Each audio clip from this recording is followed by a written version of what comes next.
But you were a very good-looking guy, like before your Very sexy transformation. guy. Lo mismo, but it's not me body. My body, they really. Vale, entonces aquí চলচ্চিত্র নির্মাতা Arthur ব্রুয়েল এক বিস্ময়কর এবং অস্বাভাবিক বন্ধুত্ব গড়ে তুলেছেন ফরাসি নাগরিক অ্যান্থনি লফ্রেডোর সঙ্গে, যিনি বিশ্বব্যাপী পরিচিত দ্য ব্ল্যাক এলিয়েন নামে। অ্যান্থনি তার দেহ ও চেহারার চরম রূপান্তরের মাধ্যমে এক ভিন গ্রহের প্রাণীতে পরিণত হওয়ার লক্ষ্য নিয়েছেন। তার শরীরে 46% রূপান্তর ইতোমধ্যেই সম্পন্ন হয়েছে বলে তিনি দাবি করেন।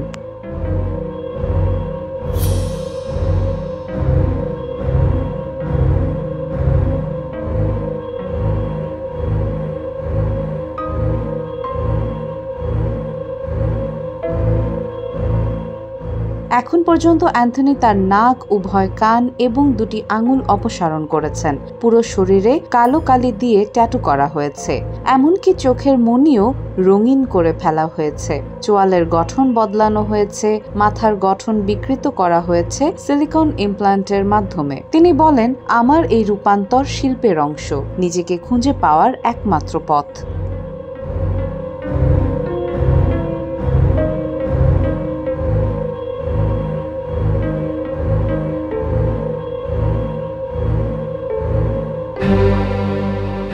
অ্যান্থনির এই অদ্ভুত অভিযাত্রা শুরু হয়েছিল 2017 সালে। তিনি তখন একজন ফিটনেস ট্রেনার ছিলেন, কিন্তু তার জীবনে এক শূন্যতা কাজ করছিল। এক গভীর মানসিক দ্বন্দ্ব থেকেই তিনি নিজের শরীরকে ক্যানভাস হিসেবে ব্যবহার করার সিদ্ধান্ত নেন। এই দুঃসাহসিক রূপান্তরের পেছনে রয়েছেন একদল কসমেটিক সার্জন, বডি মডিফিকেশন বিশেষজ্ঞ ও ট্যাটু শিল্পী, যারা বিভিন্ন দেশে ছড়িয়ে রয়েছেন। চলচ্চিত্র নির্মাতা আর্থার ব্রুয়েল এই অদ্ভুত যাত্রা নিয়ে একটি প্রামাণ্য চিত্র তৈরি করেছেন, যাতে অ্যান্থনির আত্মা, মনোবিজ্ঞান ও জীবনের দর্শন ফুটে উঠছে।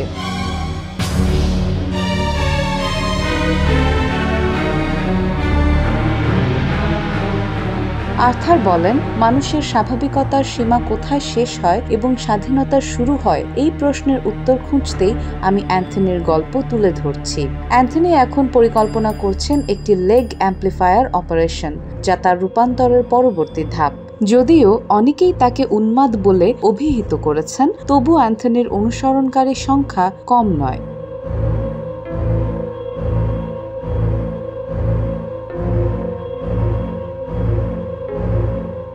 সামাজিক মাধ্যমে তার লক্ষাধিক ভক্ত প্রতিদিন তাকে প্রশ্ন করে, তুমি কেন এমন করছো? উত্তরে অ্যান্থনি বলেন, আমি মানুষের চেহারার সীমাবদ্ধতা ভাঙতে চেয়েছি। এটা আমার নিজস্ব অভিব্যক্তি। আমি এই পৃথিবীর জন্য নয়, আমি নিজের তৈরি জগতের জন্য জন্মেছি।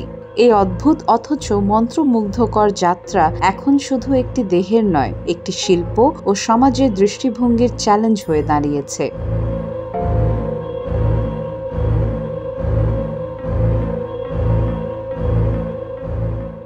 Desk report, Recap News.